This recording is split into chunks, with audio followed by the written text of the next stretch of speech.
करने के लिए पहली आवश्यकता है कि हमको अधिकारी होना पड़ता है। बिना अधिकार के केवल गवर्नमेंट सर्विस मिल सकती है। जो व्यक्ति किसी भी कार्य के लिए लायक नहीं हो उसके लिए ये सब ठीक है, लेकिन जब हम आध्यात्मिक क्षेत्र में प्रवेश करते हैं तो वहाँ हमको अधिकार होना आवश्यक है। और अधिकार उसी को कहते हैं कि जब हम अपने आप को जो 4 तत्व बताए हैं उसके अनुसार चलते हैं। पहले दृष्टि में परिवर्तन लाना, उसके पश्चात जीवन में परिवर्तन ये आएगा कि हमारी भोग प्रवृत्ति समाप्त हो गई और इसके कारण जगत के व्यक्ति वस्तुओं के प्रति जो आकर्षण है वह समाप्त हो गया। इसका मतलब ये नहीं कि हम एकदम बिना इंस्पिरेशन के जीवन जी रहे हैं। इसलिए कुर्वन्नेवेह कर्माणि जिजीविषे शतगम समा, अपने जीवन का प्रत्येक क्षण 100% आनंद से परिपूर्ण जिए। इसको छोड़ करके दूसरा जीने का कोई उपाय नहीं है। और यदि ऐसे नहीं करेंगे तो तुम्हारा सत्यानाश होगा। उपनिषद कहे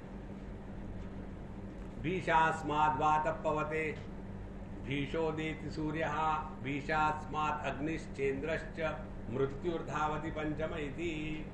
उपनिषद में आता है ये जो सृष्टि चल रही है ये प्यार से नहीं चल रही है, ये डर से चल रही है। यदि आप प्यार से कहो गवर्नमेंट के ऑफिसरों को, देखो भारत अपना देश है, उसके लिए सेवा करना, हम गवर्नमेंट सर्वेंट माने सेवक है, तो सबके प्रति प्रेम से पेश आओ। कोई सुनेगा? यदि उनको कहो ऐसा नहीं कहोगे करोगे तो जेल में जाना पड़ेगा, हाँ जी फिर ठीक है करेंगे। देखो इसीलिए भगवान यहाँ डर दिखाते हैं। अपने आप का उद्धार करो, अन्यथा कोई आपको बचाने वाला नहीं है। इस प्रकार से अपने स्वरूप को पहचानना माने अब उसकी क्या बात है, क्या है अपना स्वरूप, ये हमको समझना है। उसके लिए चौथे सूत्र में बताया अनेजदेकम मनसो जवीयो नैनद्देवा आपनुवन् पूर्वमर्चत् तद्धावतो अन्यानत्तेति तिष्ठत् तस्मिन्नपो मातरिश्वा ददाति। कल हमने इसके ऊपर चिंतन किया और आगे बताया तदे जति तन्ने जति तद्दूरे तद्वदन्तिके तदंतरस्य सर्वस्य तदु सर्वस्यास्य बाह्यतः। यह जो तत्व है अपना स्वरूप है, देश काल वस्तु इनके परे है। हमने कल तक जो कहा है उसका हम सारांश दे रहे हैं, अब फिर विस्तार से जाएंगे। देखो समझो कहा गति, तो गति नाम की कोई वस्तु नहीं है। जैसे मोबाइल फोन ये वस्तु है, उसी प्रकार से गति माने किसकी गति? देखो तो गति यह किसी वस्तु का गुण है। इसी प्रकार से जब हमको कहते हैं कि अपने प्राणों का स्पंदन देखो, तो हम क्या करते हैं? स्पंदन देखते हैं, लेकिन जिसका स्पंदन है उसको नहीं देखते। उसी प्रकार से हम आंखों से देख रहे हैं, आंखें नहीं देख रही है। चश्मे से देख रहे हैं, चश्मा नहीं देख रहा है। मन से विचार कर रहे हैं, मन विचार नहीं कर रहा है। तो जैसे जैसे हम उपाधि से उपरत हो जाएंगे वहां हमको पता चलेगा तन्न एजति। उपाधि रहित तत्व में कोई भी परिवर्तन नहीं है। यही उपाधि रहित तत्व जब किसी उपाधि के साथ जुड़ जाता है तो मानो उसमें परिवर्तन आ गए। कल हमने आपको उदाहरण दिया था एक ग्लास का। इस ग्लास की जो पॉट स्पेस है ये ऐसी इधर उधर हिलती दिखती है क्योंकि ग्लास हिल रहा है, लेकिन असल में देखा जाए तो स्पेस हिलती नहीं, स्पेस में सब कुछ हिल रहा है। इसी प्रकार से हम जब अपने स्वरूप को आकाश रूप से धारणा करते हैं, एक हमारा 3 लेक्चर का सीरीज है, उसका नाम हमने रखा है आकाश योग। इस आकाश योग का चिंतन करें तो ध्यान करना नहीं पड़ता, ध्यान लग जाता है और बहुत सिंपल है। हम लोगों ने धारणा भावना तो करी है कि हम देह है, दूसरा क्या है? तो भावना ही करनी है तो ऐसी भावना करें कि हम आकाश है, स्थूल आकाश। अब ये स्थूल आकाश का होना माने क्या? स्थूल आकाश में सभी परिवर्तन आ रहे हैं, लेकिन आकाश में कोई परिवर्तन नहीं।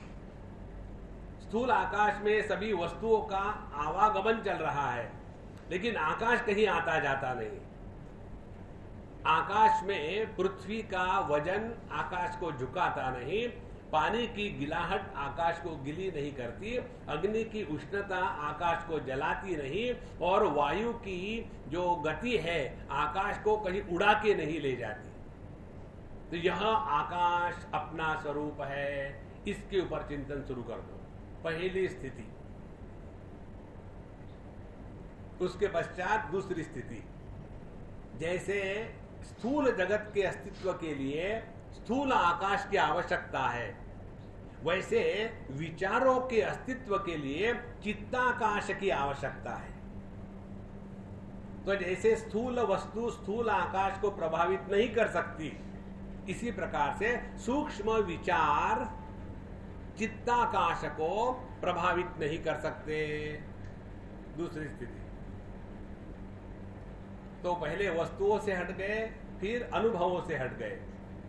अब तीसरी स्थिति आती है कि हम चिदाकाश है। चिदाकाश में जागृत पुरुष जागृत की अनुभूतियां लेता है और उसके बाद चला जाता है, फिर स्वप्न पुरुष स्वप्न की अनुभूतियां लेता है, फिर चला जाता है। सुषुप्त पुरुष सुषुप्ति की अनुभूति लेती है और फिर चला जाता है। लेकिन यह जो चिदाकाश है, इसमें ना कोई आना है ना कोई जाना है। इस प्रकार से हमारे अनुभव के 3 पहलू, अनुभूत क्षेत्र, दूसरा अनुभव और तीसरा अनुभव करने वाला, इन तीनों से मुक्ति पाने के लिए ये 3 आकाश की धारणा हमारे संतों ने बताई है। इस प्रकार से जब यह उपाधि के साथ जुड़ा है तद एजति, वो हिल रहा है, और उपाधि का त्याग कर दे तन्न एजति, वो हिल नहीं रहा है।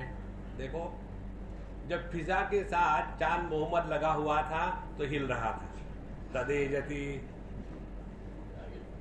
उसके बाद तलाक तलाक तलाक, फिर तन्न एजति। इसको स्पष्टता से सूक्ष्मता से ग्रहण कर लो। जितने भी हमारे जीवन के दुख है वह केवल औपाधिक है। जब हम कुछ बात बताते तो जोक समझ के छोड़ मत देना। कई बार हमको ऐसे लगता है कि लोग, हमको एक ने कहा, स्वामी जी आप बहुत अच्छा जोक बताते हैं। हमने कहा महाराज मैं जोक नहीं बताता, मैं तत्व चिंतन कर रहा हूं। नहीं, वो सेकेंडरी है, जोक प्राइमरी है। हाथ धोगी शराबत। देखो, अब इसको अपने अंदर झांक के देखो। आदमी के दृष्टि से हम दुखी नहीं है। दुखी कौन है? आदमी प्लस उपाधि, माने आदमी अनंत है, और वो उपाधि की परिच्छिन्नता से जब प्रकट होता है तो दुख प्रारंभ हो गया। इसीलिए तदेजति तन्न एजति, माने इसमें जो परिवर्तन है यह औपाधिक प्रतीति है, वास्तविक नहीं है। इसके बारे में आपको एक बताते, एक बार हम कहीं जा रहे थे कार से, और गाड़ी पे बैठे, दोपहर का समय था, खा के हम थके हुए थे, नींद भी आ रही थी, फिर भी बैठे थे, फिर झटके बीच में आ रहे, तो गाड़ी रुक गई और हमारा सर वो कांच पर ऐसा रहा, और गाड़ी चल रही खर्र खर्र खर्र, और हमने बाहर खोल के देखा आके, कहाँ है अभी गाड़ी चल रही की बैठी है। तो जैसे गाड़ी के वो वाइब्रेशंस आ रहे थे वैसे हमको बाहर का जगत दिख रहा था, कर्र हिल रहा है। हमारा एक्सपेरिमेंट शुरू हो गया। हमने कहा अरे ये क्या देखा हमने, जगत हिल रहा है? नहीं। फिर हमने अपने सर को उस खिड़की से अलग किया तो फिर यह जगत शांत है। फिर हमने अपने सर को खिड़की से लगाया, फिर देखा तो वैसे वाइब्रेशन से जगत भी वाइब्रेट हो रहा था और हमको ज्ञान मिल गया।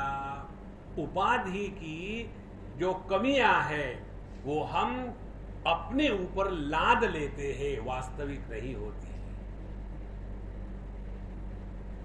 देखो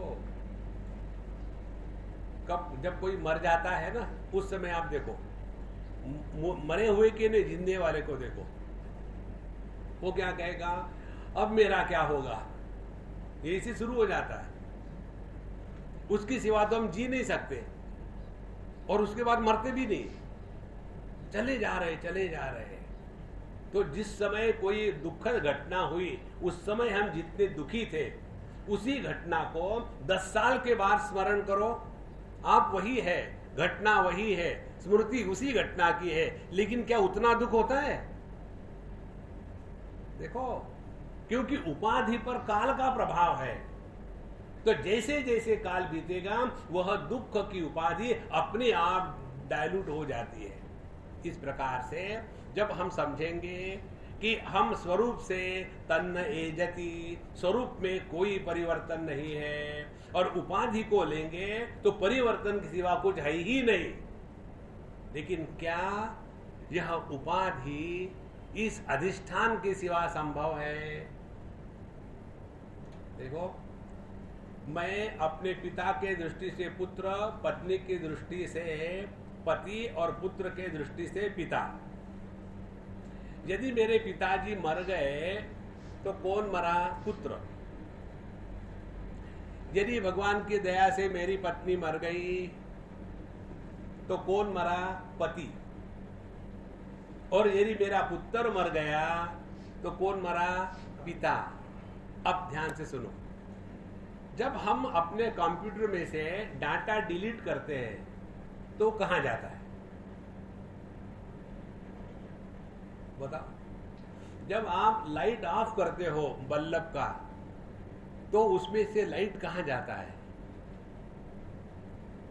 देखो, जब आप दर्पण के सामने खड़े हैं, दर्पण को हटा दिया, अरे अरे अरे मेरा प्रतिबिंब, उसको मत ले जाना। वो प्रतिबिंब कहां जाता है? देखो महाराज, वो कहीं इसलिए नहीं जाता क्योंकि है नहीं, वह केवल प्रतीति है। और यह प्रतीति जिसको हो रही है वो सभी परिवर्तनों को प्रकाशित कर रहा है, लेकिन स्वयं में कोई भी परिवर्तन नहीं। तदेजति तन्न एजति तद्दूरे तद्वदन्तिके। और जिसको सूक्ष्म बुद्धि है, हमारे स्वामी अखंडानंद जी के अगल बगल में मारवाड़ी काफी इकट्ठे होते थे।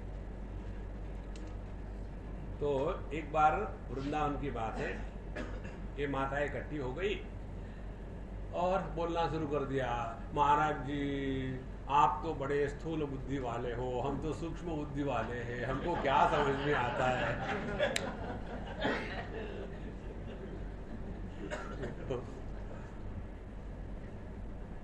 हमको एक बच्चे ने पूछा था, कहाँ की बात याद नहीं, बोले स्वामी जी आप कार्टून नहीं देखते?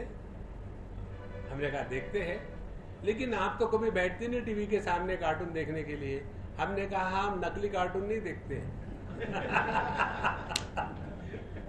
पूरी दुनिया कार्टून ही तो है।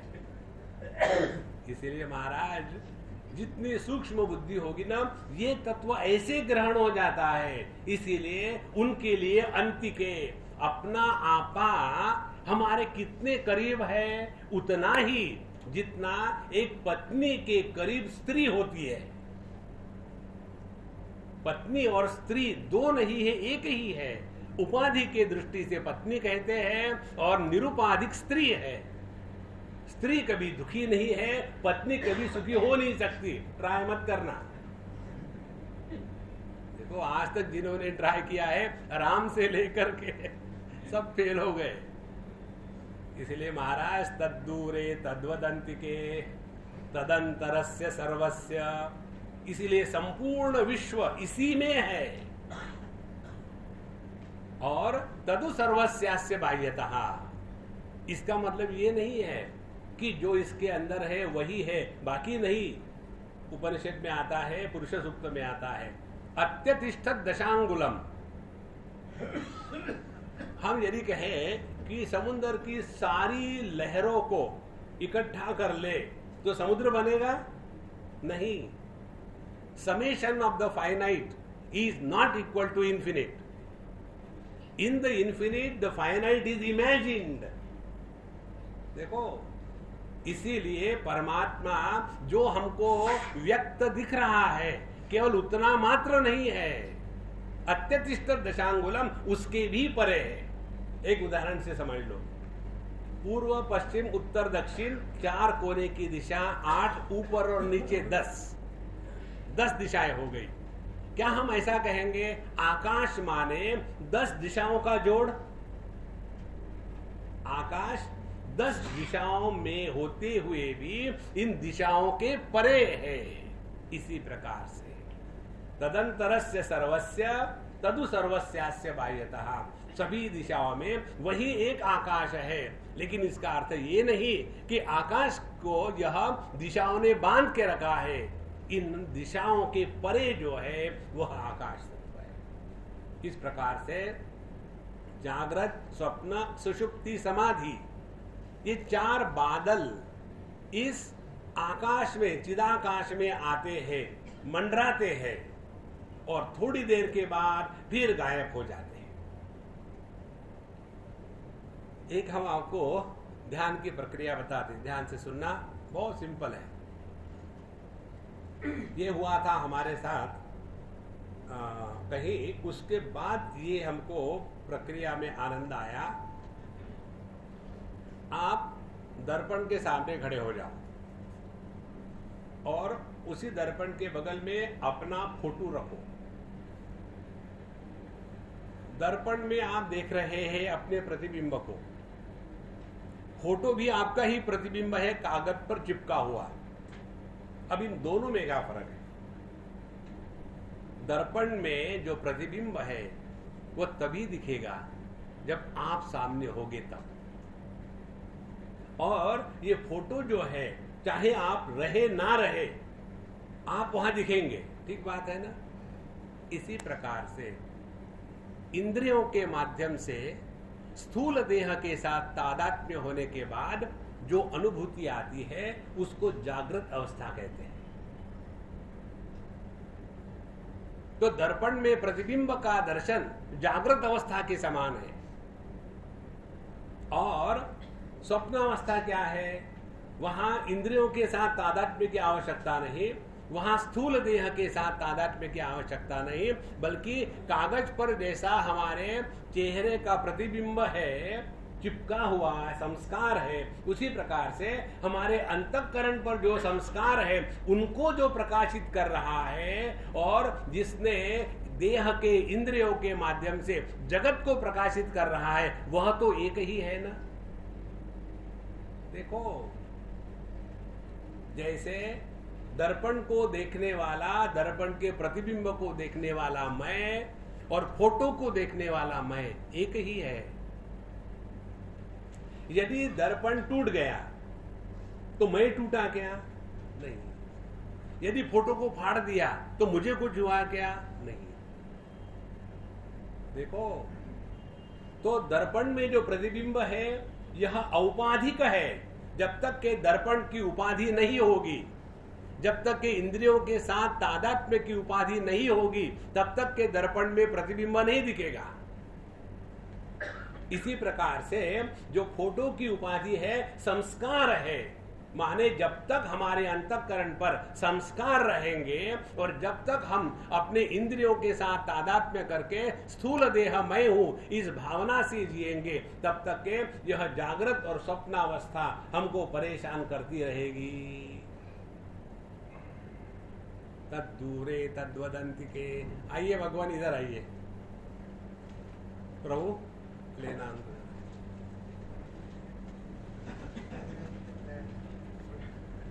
वृंदावन बिहारी लाल की जय। राधे राधे राधे।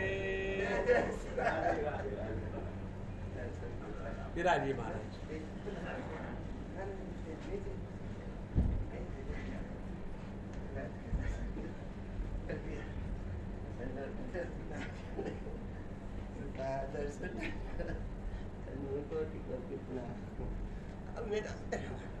ऐसे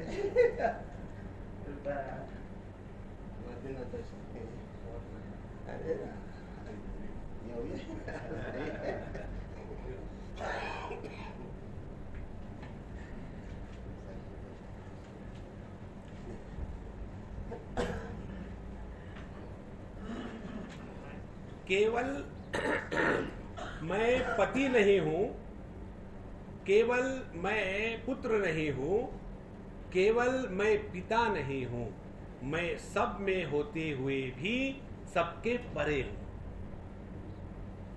देखो, तो जहां हम छोटे उपाधि के दायरे में फंसे हैं, वहां संसार है। जहां हमने छोटी छोटी दायरे से अपने आप को बचा लिया है, तो फिर कैसे बचाए अपने आप को? दक्षिण में चलो, कहा कर्नाटक।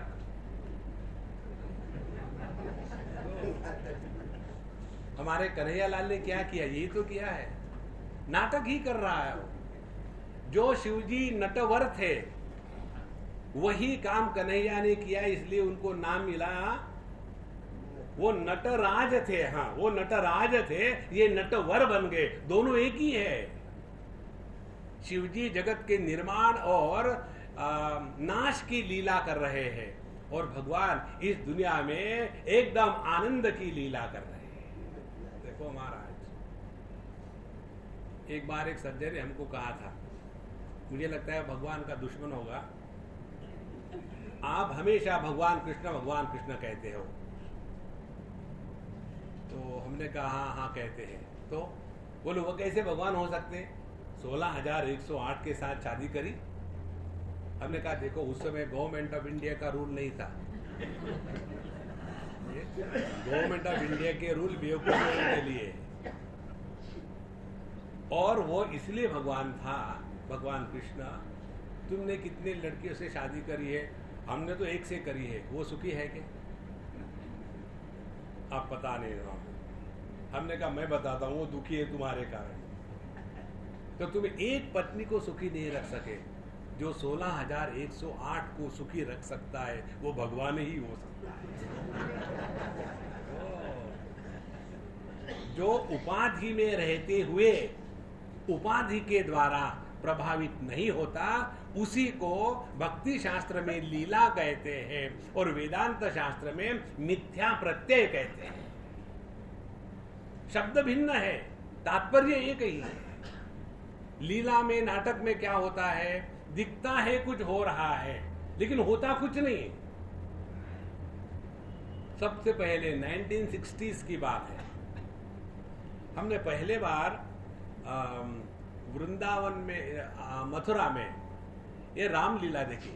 उस समय हम छोटे थे, पहले बार देखा था। हमको बड़ा कुतूहल कि ये बीच में ब्रेक होता है, पूरे ग्राउंड में खुले में होता है रामलीला, बीच में क्या करते हैं ये लोग?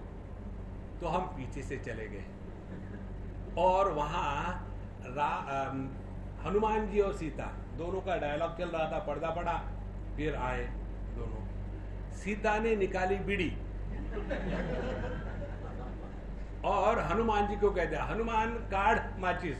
उसने माचिस काढ़ी। धूम्रपानम शतगोदानम एक एक कश गंगा स्नानम। देखो, और जैसे घंटी हो गई, फटा से बीड़ी बुझ गई और एकदम जा करके हनुमान जी वहां आ गए और सीता जी वहां आ गई। भैया, ये दुनिया को सीरियस मत लेना, यही इस आध्यात्म का अर्थ है।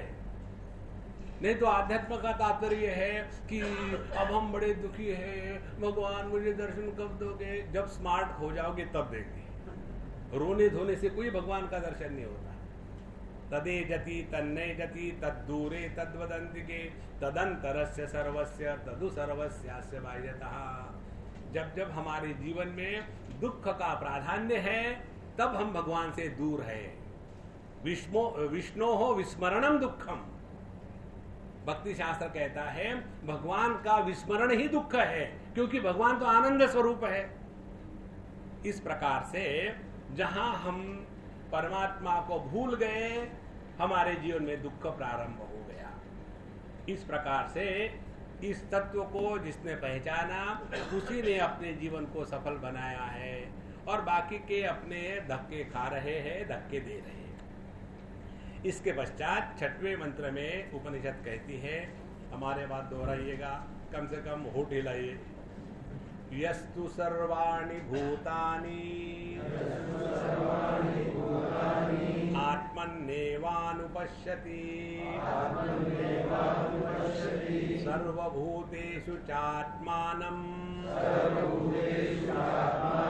ततो न विजुगुप्सते। यहाँ तू सर्वाणि भूतानि आत्मनि एव अनुपश्यति। यहाँ अब इस अनुभूति का जो विश्लेषण है वो कर रहे हैं। जैसे किसी ने खाना खाया कि नहीं खाया, कैसे पता चलेगा? उसके सामने दही वड़ा ले जाओ, दही वड़ा लीजिए, नहीं नहीं अब मुझे नहीं चाहिए, नहीं थोड़ा ले लीजिए, अच्छा दे दो। माने पहले नहीं कहने में दम नहीं था। यदि आपको रियली नहीं चाहिए तो हमारे नहीं में दम होता है, अरे भाई नहीं माने नहीं खाएंगे, क्योंकि पेट भरा है। और जब पेट खाली है तो ऊपर से तो कहेंगे नहीं जी हम अभी खा के आए, नहीं महाराज जी थोड़ा खा ही लो, अब थोड़ा क्यों ज्यादा दे दो। माने भूखे का लक्षण ये है। इसी प्रकार से जिसने इस तत्व को पहचान लिया है आत्म रूप से, उसके लक्षण क्या है? पहली बात, यहाँ तो सर्वाणि भूतानि आत्मनि एव अनुपश्यति, जो सबको अपने में देखता है। भगवद गीता का 11वां अध्याय, विश्व रूप दर्शन। अब इसको ठीक से समझ लेना, अत्यंत सूक्ष्म बात है।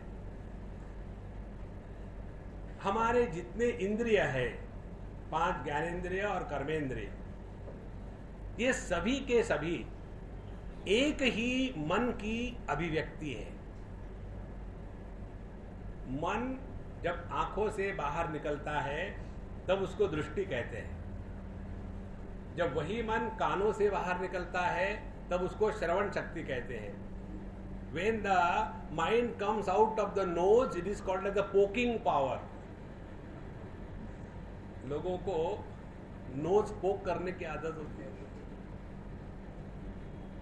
अब ध्यान से सुनना, मन के दृष्टि से इन इंद्रियों के प्रति क्या भावना होगी? क्या मन ऐसा सोचेगा कि आंखें अच्छी है, पैर ठीक नहीं है? मन के लिए सभी इंद्रिय अपने में है ना, देखो।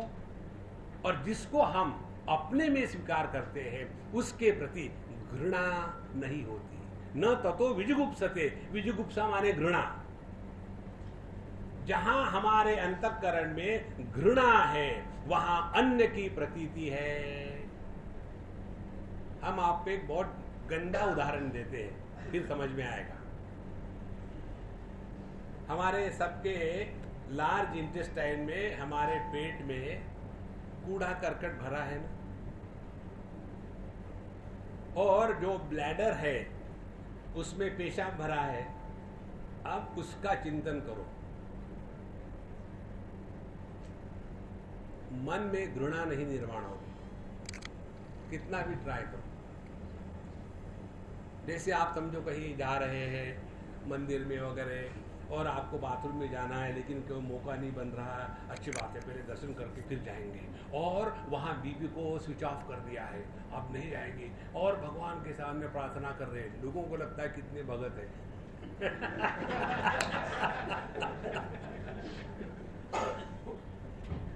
उस समय भी हमारे अंतःकरण में उस गंदगी को लेकर के घृणा नहीं होती ना, और वही जब बाहर आ जाती है तब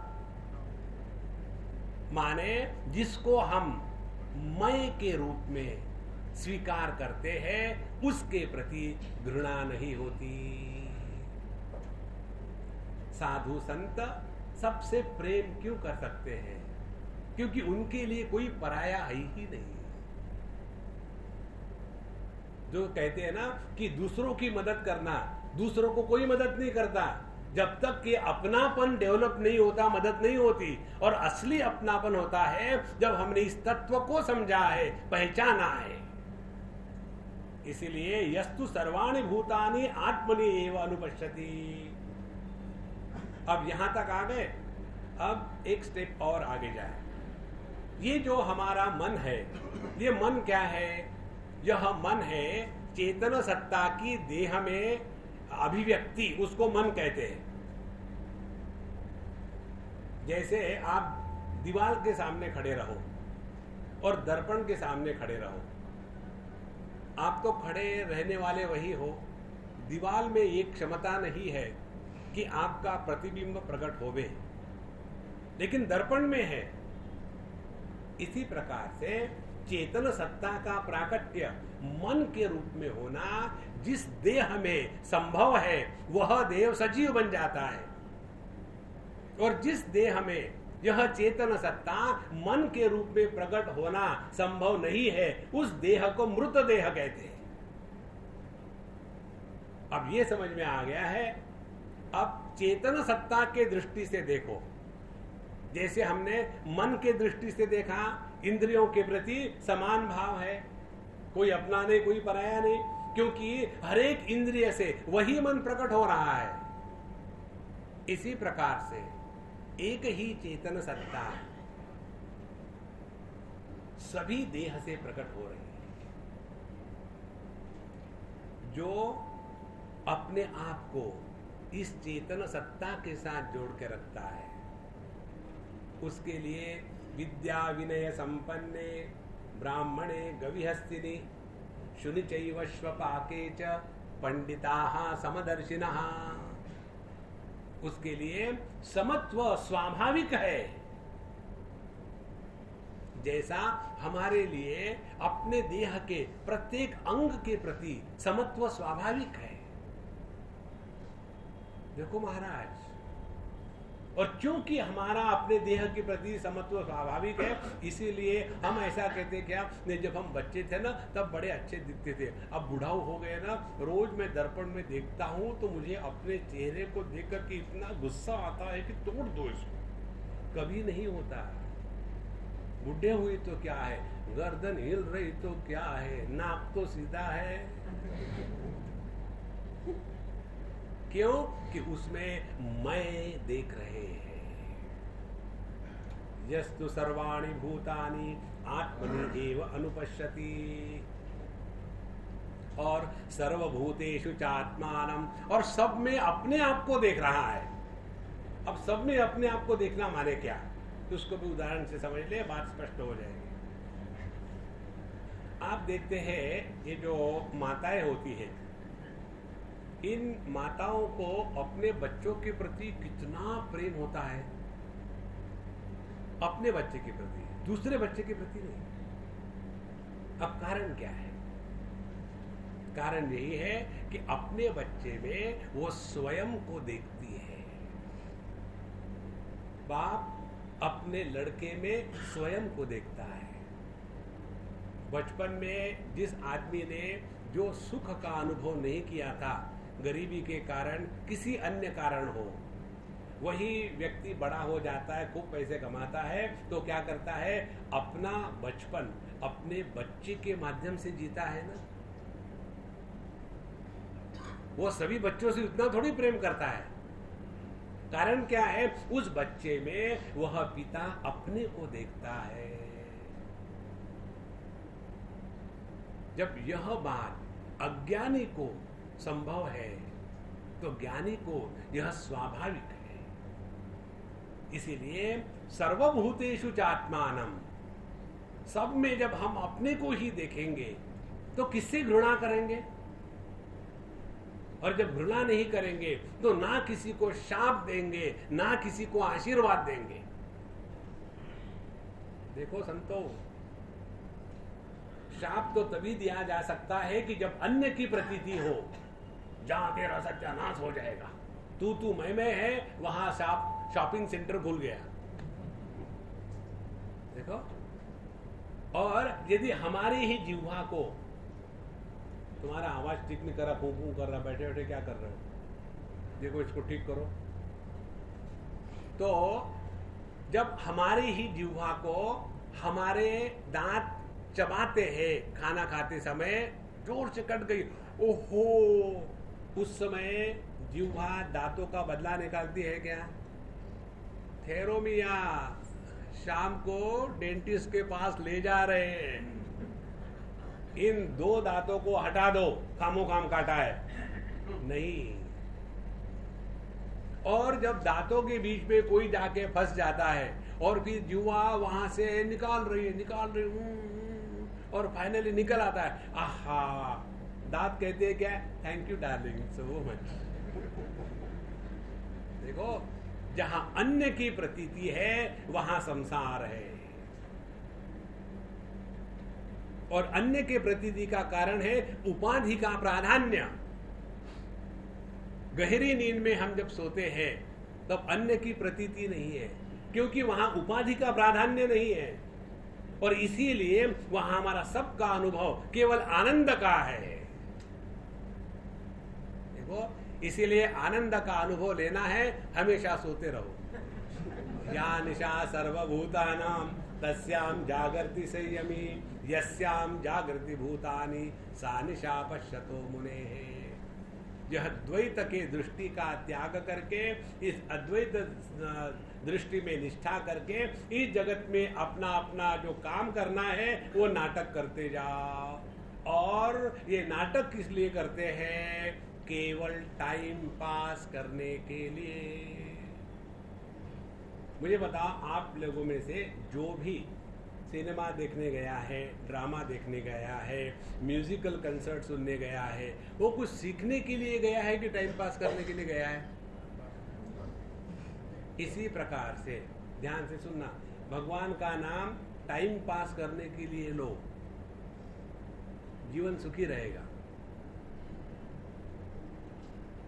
कुछ नहीं चाहिए प्रभु से हमको, उसने क्या नहीं दिया है, वहां भी जाकर के वही मांगना, भगवान लिस्ट ले लो, हाँ, इसीलिए अपने इस स्वरूप को पहचानना, इसके लक्षण ये है कि जो सबको जैसे है वैसे स्वीकार करता है। इसी को प्रेम कहते हैं, इसी को पराभक्ति कहते हैं, इसी को ज्ञान कहते हैं, इसी को ब्रह्म ज्ञान कहते हैं, और इसी को जीवन की परिपूर्णता कहते हैं। एतद् बुद्ध्वा बुद्धिमान स्यात् कृतकृत्यश्च भारत। देखो, इसमें करना कुछ नहीं है अपने आप को, केवल अपने दृष्टि में परिवर्तन आना है। देखो, यस्तु सर्वाणि भूतानि आत्मन्नेवानुपश्यति सर्वभूतेषु चात्मानं ततो न विजुगुप्सते। यही इसी प्रकार का विचार भगवद गीता के 6वें अध्याय में आता है। योगी का वर्णन करते समय, यह ज्ञानी का वर्णन हो गया, यही वर्णन योगी का आता है भगवद गीता में। यस्मिन् सर्वाणि भूतानि आत्मन्नेवानुपश्यति सर्वभूतस्थमात्मानं न ततो विजुगुप्सते। ये यहाँ का श्लोक है, वहां का है ईक्षते योग युक्तात्मा सर्वत्र समदर्शनः। देखो, इसीलिए ज्ञान भिन्न है, भक्ति भिन्न है, योग भिन्न है, कर्म भिन्न है। ये जो भेद देखते हैं ना, उनकी दृष्टि अंधी हो गई है। इसलिए महाराज अपने हृदय में, जगत में किसी के भी प्रति मजाक में भी, सपने में भी एक बार भी घृणा यदि हुई तो हमारा अंतःकरण प्रभु को स्वीकार करने के लिए लायक नहीं है। 100% प्यूरिटी, नो कॉम्प्रोमाइज। एरोप्लेन की लाइन में इसको कहते हैं 6 सिग्मा परफेक्शन, माने इसमें कोई भी कमी नहीं। सर्वभूतेषु चात्मानं ततो न विजुगुप्सते, पहली तो बात ये बताई। आप दूसरी बात बता दे हैं, 7वां मंत्र, यस्मिन् सर्वाणि भूतानि आत्मैवाभूत विजानतः तत्र को मोहः शोकः एकत्वमनुपश्यतः। यस्मिन् सर्वाणि भूतानि आत्मा एव अभूत विजानतः, जिसने यह साक्षात स्पष्ट रूप से अनुभव किया है क्या कि यह संपूर्ण विश्व मेरा ही विस्तार है। देखो, हम अपने बच्चे को क्या समझते हैं? अपना विस्तार। जब अपने बच्चे को अपना विस्तार समझते हैं तो उस बच्चे के प्रति हमारा प्रेम स्वाभाविक है, उस बच्चे की गलतियों में भी सौंदर्य दिखता है। उस दिन हमने आपको बताया था क्या, मुझे याद नहीं, मैं कहा कौन सी ब्लफ मारता हूं। ये कहीं की बात है, किसी के हम खाना खाने गए थे, वो अम्मा खाना बना रही थी। बोले स्वामी जी 15-20 मिनट रुकना पड़ेगा। मैं ठीक है, अपना टाइम लो, हम यहाँ आए तो खा के जाएंगे, वैसे नहीं जाएंगे। तो उनका एक छोटा सा बच्चा था 4-6 महीने का, और उसके कुछ 6 महीने का बच्चा क्या बोलेगा, तो मैं उसके साथ खेल रहा था, वो आवाज निकाल रहा था, भिन्न भिन्न पिक्यूलियर साउंड। हमने कहा अम्मा ये क्या कर रहा है? क्या? बोले स्वामी जी वो कह रहा है मम्मी आई लव यू। अब ये कहाँ से आया? किसी भी डिक्शनरी में इसका अर्थ नहीं है। उसके बाद उस बच्चे का बाप आ गया, अपनी ब्रीफकेस रखी, जूते उतारे, हाथ पैर साफ किए, आया, मेरा बेटा बेटे को उठाया, खेलने लग गया। और बच्चे ने दूसरे आवाज निकाले। मैंने उसको पूछा भाई ये क्या कह रहा तुम्हारा बेटा? बोले स्वामी जी ये बेवकूफ है, कुछ ना कुछ करते रहते हैं, I don't know what is. माँ ने ये कहा था, बाप ने ये कहा। फिर मैंने माँ को पूछा कि अम्मा अब इसने क्या कहा? बोले स्वामी जी अब इसने कहा कि आई डोंट लाइक डैडी। मुझे बताओ,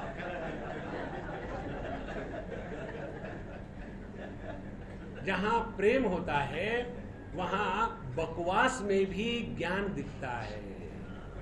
जहां प्रेम होता है वहां कुरूपता में भी सौंदर्य प्रकट होता है। देखो महाराज, यही बात यहाँ कहते हैं, यस्मिन् सर्वाणि भूतानि आत्मा एव अभूत। जब ये बात अपने हृदय में आ जाती है, ये संपूर्ण विश्व अपना ही विस्तार है, इसमें कौन पराया है? जब पराया कोई नहीं तो कोई अपना भी नहीं। हमको एक बार किसी ने कहा कि स्वामी जी आप भिन्न भिन्न घरों में जाते हो, आपको नींद कैसे आती है?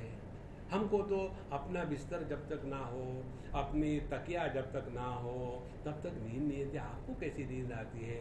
हमने कहा आपकी समस्या मेरी समस्या भिन्न है। आपकी समस्या ये है कि आपका अपना घर, अपना बिस्तर है, इसलिए समस्या है। मेरा ना अपना घर है ना अपना बिस्तर है, इसलिए समस्या ही नहीं। या तो सबको अपना मानो या किसी को अपना मत मानो। देखो यही जो है ना, मैं अरु मोर तोर ते माया, यही धंधा है। यस्मिन् सर्वाणि भूतानि आत्मा एव अभूत विजानतः। इसके लिए जो साधना है, इसके 2 पहलू हैं। अपने साथ जब व्यवहार करना है तब हमको वेदांत का आधार लेना है। अत्यंत मलिनो देहः देही चात्यंत निर्मलः असंगोहमिति ज्ञात्वा शौचमेतत् प्रचक्षते। अपने पंचकोशों से अपने को अलग करके जो अपना स्वरूप है वह अपनी असलियत है, इसमें दृढ़ निष्ठा पाना जो है वेदांत की साधना अपने पर लागू करनी है। और दुनिया के साथ देहो देवालय प्रोक्तः देहि देवो निरंजनः अर्चितः सर्वभावेन स्वानुभूत्या प्रकाशते। देखो, प्रत्येक देह भगवान का मोबाइल टेम्पल है। देखो, मंदिर में जाकर के दर्शन करना और जो सामने मंदिर चल के आया है अंदर में कन्हैया को रख करके, उसको नहीं देख रहे हम। देखो, भगवान के विग्रह की पूजा करके उसमें परमात्मा का आवाहन करके हम उस जड़ विग्रह में चैतन्य प्रकट कर सकते हैं। देखो, मलेशिया की बात है, हम वहां गए थे 5-6 साल पहले। तो 2 मंदिर है, एक नॉर्थ इंडियन मंदिर, एक साउथ इंडियन मंदिर। हमको नॉर्थ इंडियन वाले ले गए और उस मंदिर में चारों तरफ से चकचकाट, मार्बल मार्बल मार्बल, लाइट और बड़े गॉडी कलर्स, नुमाइश के जैसा। हम वहां गए, कुछ मजा नहीं आया। पंडित जी से बात करने लगे, वो बोले स्वामी जी आप किसी को जानते हैं क्या ऑस्ट्रेलिया ने? मुझे वहाँ कोई स्पॉन्सरशिप और वीसा चाहिए, मुझे यहाँ मन नहीं लगता। अब ऐसा जो व्यक्ति होगा वो क्या भगवान की पूजा करेगा? और वहाँ से हम निकले घूमने के लिए। दूर से हमने एक मंदिर देखा, हमने कहा चलो वहाँ घूम के आते हैं। हम अकेले थे, हमारे से एक सज्जन भी थे। हम वहाँ गए, वो कार्तिकेय स्वामी का मंदिर था और वहाँ कोई तमिलियन लोग थे, वो उसको चलाते थे। जैसे हम सिंपल मंदिर, कहीं चकचकाहट नहीं, काले पत्थर, काला भगवान, काला पंडित, एवरीथिंग ब्लैक ब्लैक ब्लैक। भगवान कृष्ण क्या होता है? जैसे हम उस मंदिर के प्रांगण में गए, वहाँ का जो मंडप था वहाँ गए, हम बैठे, एक क्षण के अंदर में 2 घंटे गायब, एकदम शांत होकर के मानो हम भी एक पत्थर बन गए।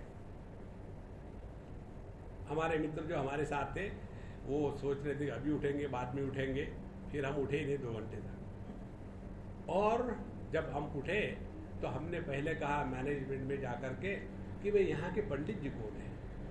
बोले स्वामी जी वो है, उस कमरे में रहते। तो हम पंडित जी के पास गए, उनको हमने नमस्कार किया। उन्होंने कहा महाराज जी आप हमको क्यों नमस्कार कर रहे हैं? हमने कहा आपके इस विग्रह में हमने देखा भी नहीं कौन है, विग्रह किसका है। इस विग्रह में चैतन्य प्रकट हो गया है और इसका कारण आपकी पूजा, आपका पावित्र्य, आपकी नियम, आपका जप। जब जड़ विग्रह में चैतन्य प्रकट करा सकते हैं उपासना के द्वारा, तो यह जो चैतन्य विग्रह है इसमें केवल चैतन्य को पहचानना है और कुछ नहीं करना है। देखो संतो, इसलिए यहां कहते हैं यस्मिन् सर्वाणि भूतानि आत्मा एव अभूत विजानतः, केवल पहचानना मात्र है। जिसने ऐसा पहचान लिया तत्र को मोहः कशोकः, फिर इसके जीवन में शोक और मोह कहां से आएगा? हमारा मोह किसको कहते हैं? मोह के अनेक पहलू हैं, 1-2 समझ लेंगे। एक तो मोह ये है कि भूतकाल को वर्तमान में खींचने का प्रयत्न मोह है। भूतकाल अब चला गया है, हम भूतकाल के बारे में कुछ भी नहीं कर सकते। You cannot undo the past. Only one thing we can do: select, shift, delete. उसको रखो मत, हमेशा के लिए दफना दो। This is the only way, दूसरा कोई उसके लिए उपाय नहीं। तो वही अपने सर पे ऊपर लेके जा रहे हैं, मैं ऐसा क्यों क्या रहा, हो गया ना, मारो ना गोली।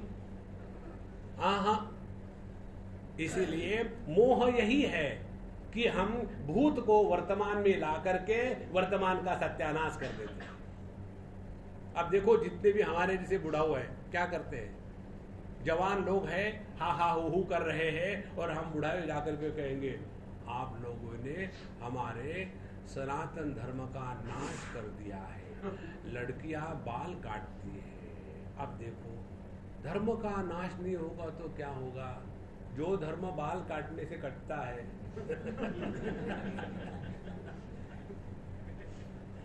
वो धर्म है क्या? देखो संतो, सनातन धर्म अपना स्वरूप है, उसको कोई नष्ट नहीं कर सकता, लेकिन हम इसी अनावश्यक चीजों में फंसे हुए हैं।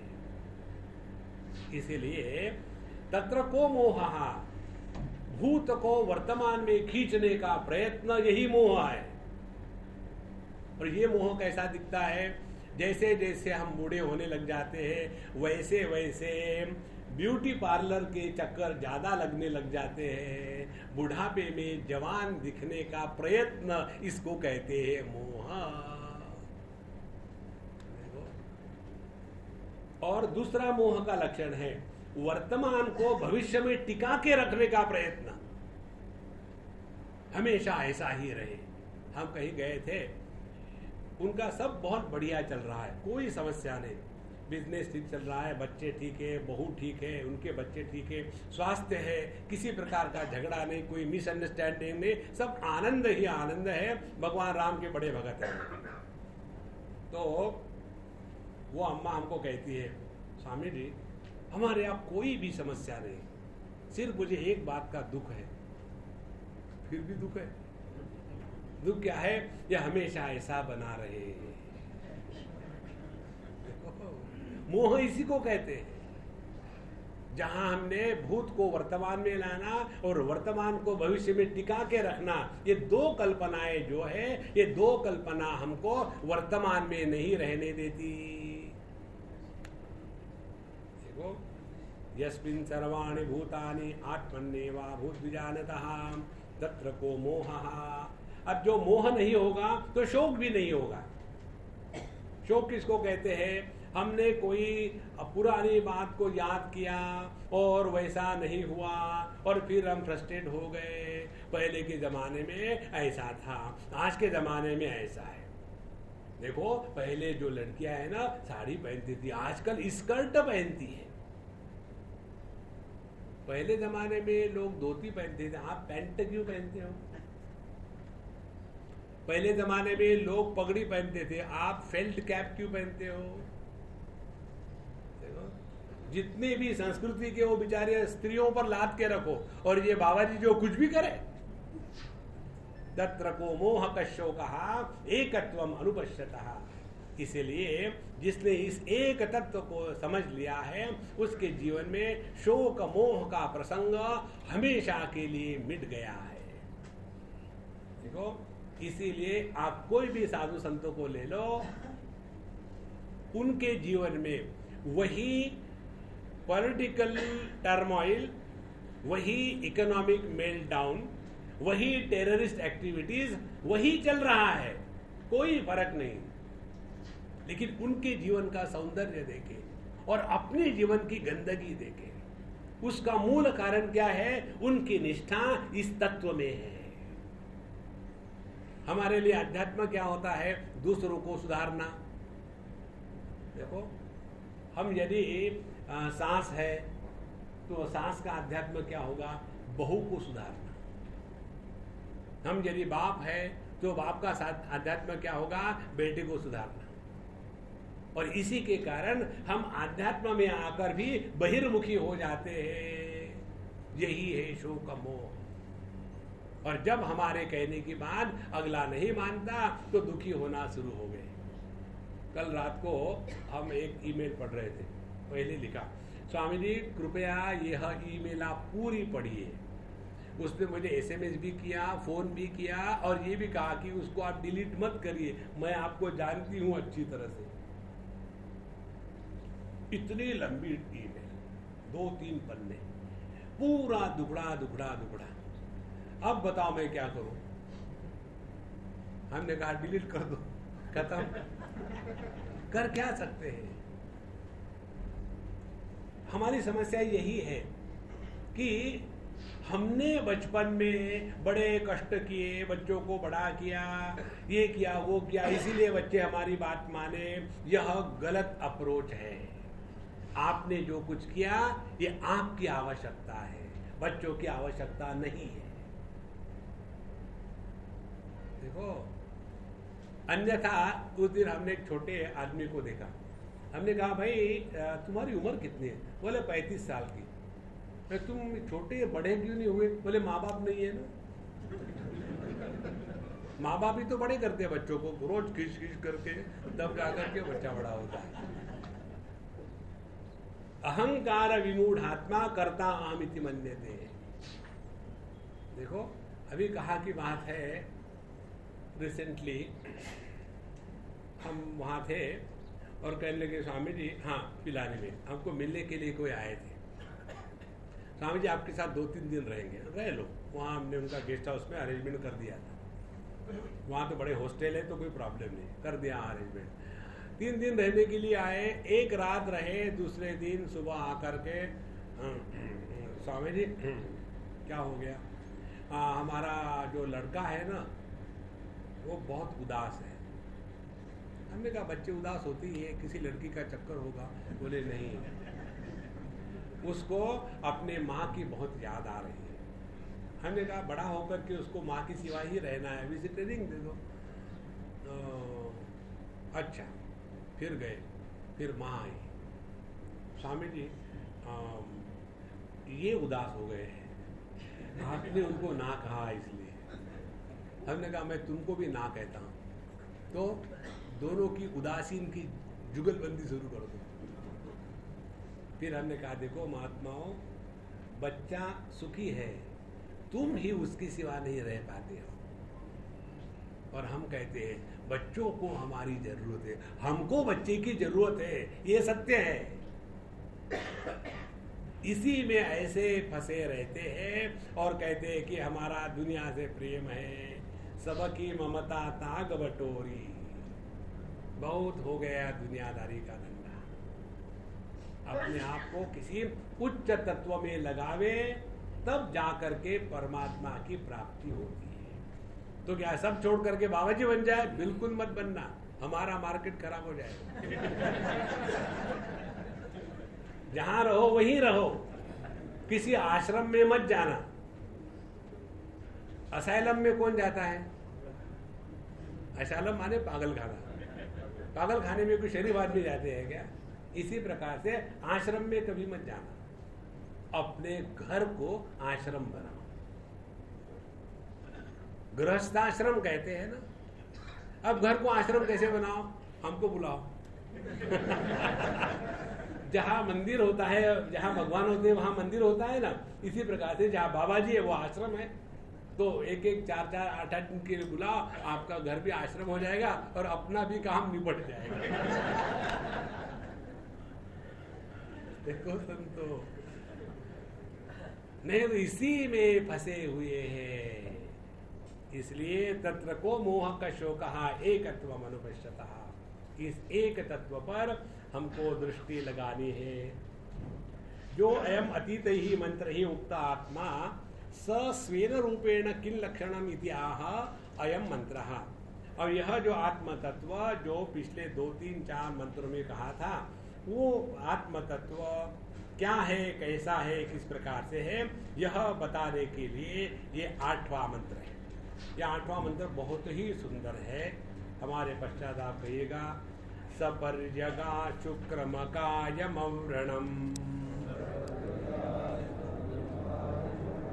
अस्नाविरं शुद्धमपापविद्धम् कविर्मनीषी परिभू स्वयंभूः याथा तथ्यथोर्थान् व्यदधात् शाश्वतीभ्यः समाभ्यः।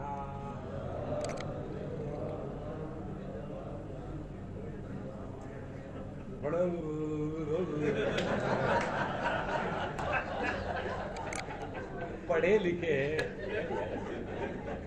हिंदी भाषा लिखते हैं, हमको अ आ इ ई आता है, हमने संस्कृत पढ़ा है। रामा रामो रामा, आराम से पढ़ना। फिर से सपर्यगात् शुक्रमकायमव्रणम्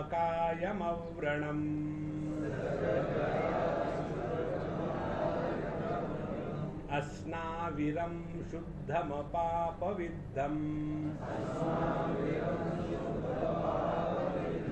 कविर्मनीषी परिभू स्वयंभूः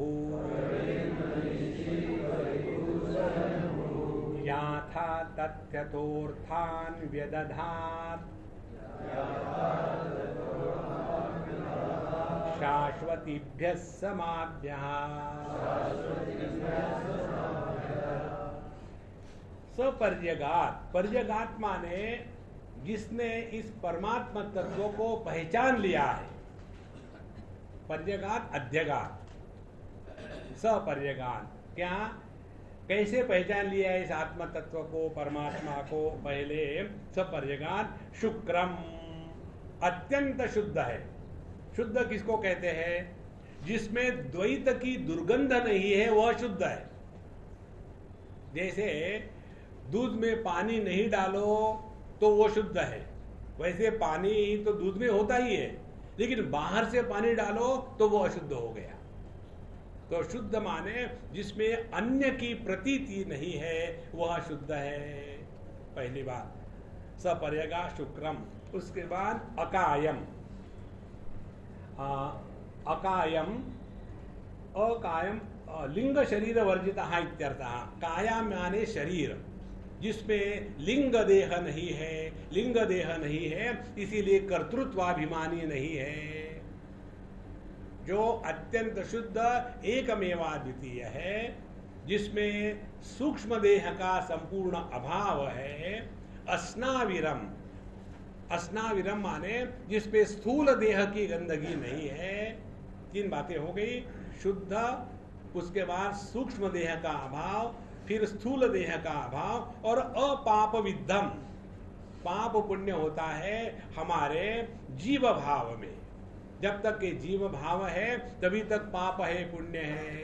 गहरी नींद में हम सो रहे हैं, खर्राटे मार रहे हैं, हमारे खर्राटे के कारण दूसरे की नींद खराब हो रही है, तो पाप है कि पुण्य है? एक बार एक पति पत्नी हमारे सामने आए झगड़ा लेकर के। हम एक कैंप में थे। स्वामी जी इनको बताओ, ये रात को बहुत खर्राटे मारते, सो नहीं सकती, मैं क्या करूं? हमने कहा पति उवाच, बोलो क्या कहना है आपको? बोले स्वामी जी मैं तो कभी खर्राटे मारता ही नहीं। हमने कहा अम्मा आप बताओ क्या है? बोले मैं तुमको कितनी बार जगाती हूँ, खर्राटे मत मारो, और आप सीधा बैठ के कहते हैं मैंने खर्राटे नहीं मारे। ठीक है, और फिर शुरू हो जाता है खर खर। स्वामी जी आप बताओ क्या है? हमने कहा आपके पति जो कह रहे हो सकते हैं। हमको मालूम था आप लेडीज की कभी साइड लेती ही नहीं, रोती रहो, मुझे कोई फर्क नहीं पड़ने वाला। अब मुझे बताओ, जो सो रहा था वो आपका पति नहीं था। गहरी नींद में स्थूल देह के साथ तादात्म्य नहीं है, इसीलिए वहां जागृत पुरुष नहीं है। इसीलिए जो खर्राटे मारता है वो आपका पति नहीं है। स्वामी जी आप मुझे कंफ्यूज कर रहे हैं। हमने कहा मैनेजमेंट का प्रिंसिपल है, आइदर कन्विंस और कंफ्यूज।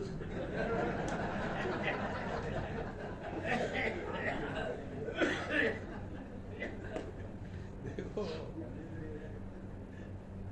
पर्यगा तो पाप पुण्य तभी होता है जब मैं हो, मैंने अच्छा किया, मैंने बुरा किया, तब पाप पुण्य है। जब मैं ही नहीं है तो पाप पुण्य कहाँ होगा?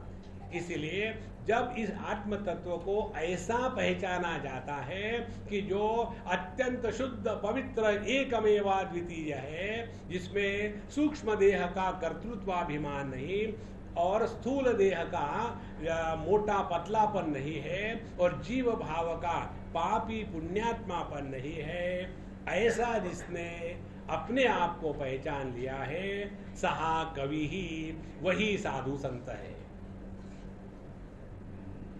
देखो भगवान शंकराचार्य सन्यासी की परिभाषा बताते हैं, देहन्यासो ही सन्यासः नैव काषाय वाससा, कपड़ों का रंग बदलने से कोई सन्यासी नहीं होता, हम लोग टेलर मेड सन्यासी है।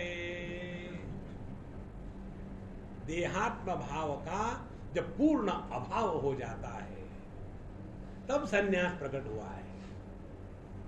इसी प्रकार से साधु संत कौन है? साधु संत वो है जिसने अपने इस अद्वितीय स्वरूप को पहचान लिया है, जो अपने सूक्ष्म देह के कर्तृत्वाभिमान से ऊपर उठ चुका है, जो स्थूल देह में रहते हुए भी स्थूल देह के रूप में नहीं रहता, और जिसमें पाप पुण्य धर्म अधर्म इनके सबके परे चला गया है, उसी ने अपने आप को ठीक से पहचाना है। उसको कहते हैं वह कवि है। कवि माने कविता लिखने वाला नहीं। कविता लिखने वाले जिनको ये साहित्य अकादमी का अवार्ड मिलते हैं। मैं जा रहा था एक पेड़ के नीचे, जा रहा था मैं एक पेड़ के नीचे, पता नहीं कहां कहां कहां। साहित्य अकादमी का अवार्ड उसको मिल जाएगा। अंधे नैव नीयमाना यथांधा। कहने वाले भी वैसे, सुनने वाले भी वैसे, अवार्ड देने वाले भी वैसे। डेमोक्रेसी में यही तो होता है।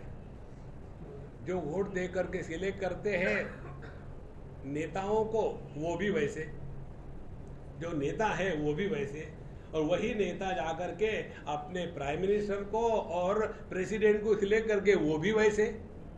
तो उसमें कौन किसको क्या कहेगा? सब एक ही जैसे, एक अमेवाद्वितीय। तो कवि का तात्पर्य है क्रांतदर्शी। क्रांतदर्शी माने जिसने यह ज्ञान ऐसे अपने जीवन में उतारा है कि अन्य को भी जो बड़े आसानी से गाइड कर सकता है, वह कवि है। देखो, जब तक कि हमारी निष्ठा दृढ़ नहीं होती तब तक कि हम किसी को गाइडेंस नहीं कर सकते। एक डॉक्टर ऑपरेशन करने गए और ऑपरेशन करने जब शुरू करना था, पूछा नर्स से, हाँ क्या ऑपरेशन है? डॉक्टर साहब इसकी किडनी निकालनी है। किडनी किडनी किडनी कहाँ होती है? किडनी, चलो जरा एनाटॉमी की पुस्तक में देखते हैं किडनी कहाँ होती है। ऐसा यदि कोई सर्जन हो तो उस पेशेंट का सत्यानाश हो गया। एक ऐसा ही पेशेंट डॉक्टर के पास गया, ऐसे ही डॉक्टर के पास, जैसे वो जा रहा था ऑपरेशन टेबल पर लेट करके, डॉक्टर साहब क्या हो गया? मुझे बहुत डर लग रहा है, मुझे बहुत डर लग रहा है ऑपरेशन से, ये मेरा पहला ऑपरेशन है। कुछ फिक्र मत कर, ये मेरा भी पहला ही ऑपरेशन है।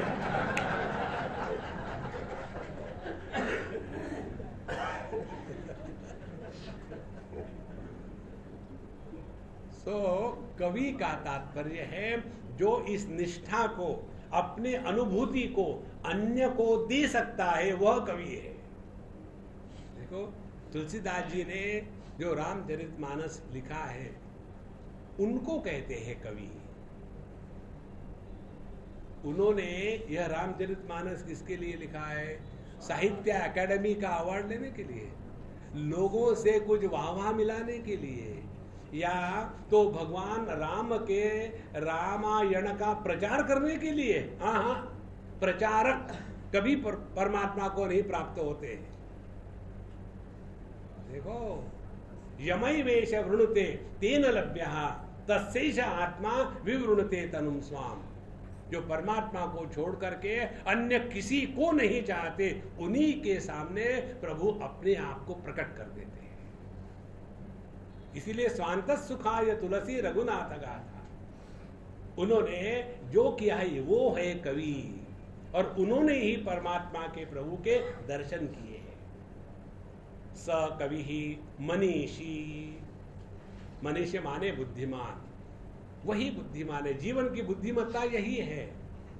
दुनिया के ईंट पत्थरों को इकट्ठा करके अच्छा बुरा हुआ, यहाँ डिग्री मिली, वहाँ एप्रिसिएशन हुआ, वहाँ एक मेडल मिल गया, उससे कुछ नहीं होता महाराज। आज तक कितने आके चले गए। देखो, एक बार हम दिल्ली से गए थे गंगा जी के किनारे कहीं एक आश्रम था और उस आश्रम में हमको ले गए थे, वहाँ कैंप करना था।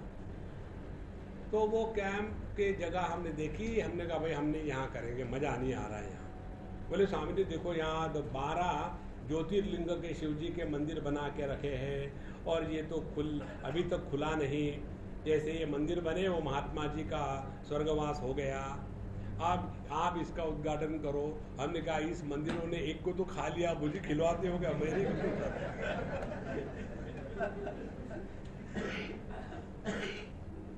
फिर उसमें से एक मंदिर गंगा जी काट रही थी नीचे से तो टेढ़ा हो गया। जैसे वाराणसी में एक मंदिर है ना टेढ़ा गंगा जी में, वैसे एक मंदिर टेढ़ा हो गया था। बोले महाराज जी कुछ करो इसके लिए। हमने कहा देखो महाराज जी आपका धंधा, मेरा धंधा नहीं है, मैं नहीं करूँगा। बोले फिर महात्मा नहीं करेंगे तो कौन करेंगे? हमने कहा देखो तुम्हारे कृष्ण की द्वारका कहाँ है मुझे बताओ, तुम्हारे राम की अयोध्या कहाँ है मुझे बताओ, ग्रीक संस्कृति कहाँ है। इस दुनिया में सब मिट जाता है, रहता है प्रभु मात्र। आज राम कृष्ण जो है वो मंदिरों में नहीं है, जनमानस में है। जब तक के मनुष्य का इस पृथ्वी पर अस्तित्व है तब तक राम कृष्ण दोनों रहेंगे, क्योंकि वो लोगों के हृदय में है, ईंट पत्थरों में नहीं है। इसीलिए कबीर मनीषी यह जिन्होंने समझ लिया है, परिभू माने चारों तरफ से स्वयं ही इस परमात्मा तत्व का प्राकट्य हो गया है। तो परिभू स्वयं भू इति एव स्वयं भवति इत्यर्थः। और यह जो अपना स्वरूप है यह साधना के द्वारा निर्मित नहीं है, इसको ध्यान से समझ लेना। ज्ञान मान जहूं एक हूं नाही, जिस ज्ञान में मान होता है वह अज्ञान है। देखो इसीलिए उसको उपाधि कहते हैं। डॉक्टरेट की उपाधि मिली माने बोझा मिला, और ये उपाधि ऐसी चढ़ जाती है। एक बार की बात है, हम 2-4 बैठे हुए थे, उसमें एक डॉक्टर राव करके थे, अमेरिका की बात है। पहले एक जैन मुनि थे, सुशील मुनि, अब वो नहीं रहे, उनका हमारा बड़ा प्रेम था। तो पहले वो बोले, फिर उसके बाद उनका स्वामी जी अब आप शुरू करो, फिर हम शुरू किए। उसके पश्चात ये डॉक्टर राव बोले। तो पहले जब हम लोगों का इंट्रोडक्शन हुआ तो कहा कि सुशील मुनि जी को कौन नहीं जानता, वो बड़े विद्वान संत है, उनका हो गया। ये महात्मा के बारे में पता नहीं चलता क्या है, हमारा इंट्रोडक्शन हो गया। और उसके बाद उनका हुआ, उन्होंने कहा ये मिस्टर राव लंदन से आए हैं, एकदम objection, not mister Rao, doctor Rao. माने जो डॉक्टर होते वो मिस्टर नहीं होते। कितना उपाधि का बोझा है। इसीलिए आध्यात्म की उपाधि नहीं होती। हमारे स्वामी खंडान जी कहते थे, सभी विशेषताओं का जब संपूर्ण त्याग हो जाता है तो जो निर्विशेष सत्ता है वह अपना आता है। इसीलिए स्वयंभू अनक्रिएटेड, यह किसी ध्यान के द्वारा निर्माण नहीं होती। न कर्मणा न प्रजया धने न त्यागी नैके अमृतत्व मानस। जब हम अपने सभी उपाधियों का, गलत धारणाओं का जब त्याग कर देते हैं, तब जो प्रकट होता है, जिसका त्याग नहीं हो सकता, ऐसा जो तत्व है वह स कवि मनीषी परिभूः स्वयंभूः याथा तथ्यतः अर्थान वेदधान शाश्वतीभ्य समाभ्यः। ऐसे साधु संतों ने हम लोगों के लिए शास्त्र निर्माण किए हैं, जिसमें हमको बताते हैं कि हमको कैसे जीना है। तैत्तिरीय उपनिषद में एक मंत्र आता है, अथ यदि ते कर्म विचिकित्सा वा वृत्त विचिकित्सा वा स्यात्, ये तत्र ब्राह्मणाः सम्मर्शिनः युक्ता आयुक्ताः अलूक्षा धर्मकामा स्युः यथा ते तत्र वर्तेरन्न तथा तत्र वर्तेथाः एष आदेशः एष उपदेशः। यदि आपके जीवन में कोई ऐसी भ्रांति की समस्या आई कि क्या करें क्या न करें, क्या ठीक है क्या गलत है, हमारा इस समय क्या धर्म है, ऐसी यदि आपके मन में समस्या आई तो वहाँ जो साधु संत होंगे जिनको इस दुनिया में कुछ भी नहीं करना है, जो केवल तत्वनिष्ठा में आराम से शांत बैठे हैं, ऐसे संतों के पास जाकर के फिलॉसॉफिकल प्रश्न मत पूछना। कई बार हम फिलोसॉफिकल प्रश्न पूछते हैं, स्वामी जी समझो किसी की बीवी उसको मार रही हो तो क्या करें? तो उस आदमी को एक तकिया दे दो पीठ पर बांधने के लिए, जब बीवी मारेगी तो तकिया पर सह लेगा। ये जनरल प्रश्न नहीं पूछते, सीधा सीधा कहो ना, स्वामी जी मेरी बीवी मुझे बहुत मारती है तो मैं क्या करूं, तब आपको उत्तर मिलेगा। जहां आध्यात्मिक क्षेत्र में है सार्वजनिक प्रश्न नहीं पूछे जाते, अपनी समस्या को स्पष्ट रूप में रखो, ये मेरी समस्या है, इसमें से कैसे निकले।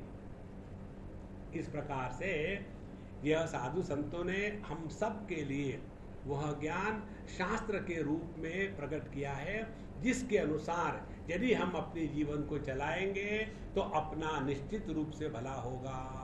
इसीलिए तस्मात् कार्याकार्य व्यवस्थित हो, कार्य अकार्य क्या है इसकी व्यवस्था हमारे शास्त्रों ने दी है। तो जिसके जीवन में शास्त्र सम्मत जीवन है तब जाकर के हम इस तत्व को पा सकते हैं। और यह शास्त्र किसी ने अपने सर को खुजला करके नहीं निकाले हैं, उनके माध्यम से यह परमात्मा शब्द के रूप में, शब्द ब्रह्म के रूप में प्रकट हुआ है। इसीलिए हमारे जो वेद है उनको अपौरुषेय कहते हैं। इन वेदों को निर्माण करने वाला मनुष्य, उसकी बुद्धि नहीं है। इस मनुष्य के माध्यम से परमात्मा स्वयं ज्ञान के रूप में प्रकट हुआ है, उसी को कहते हैं धर्मशास्त्र। इस प्रकार से इस 8वें मंत्र तक के हमको इस उपनिषद में जो भी ज्ञान आवश्यक है वो बता दिया है। अब इसके पश्चात इस ज्ञान को जीवन में उतारने के लिए हमको क्या करना है, क्या नहीं करना है इत्यादि बताया है। इसको हम कल देखेंगे। ओम पूर्णमदः पूर्णमिदं पूर्णात् पूर्णमुदच्यते पूर्णस्य पूर्णमादाय पूर्णमेवावशिष्यते। ओम शांति शांति शांति। हरि ओम। श्री गुरुभ्यो नमः। हरि ओम।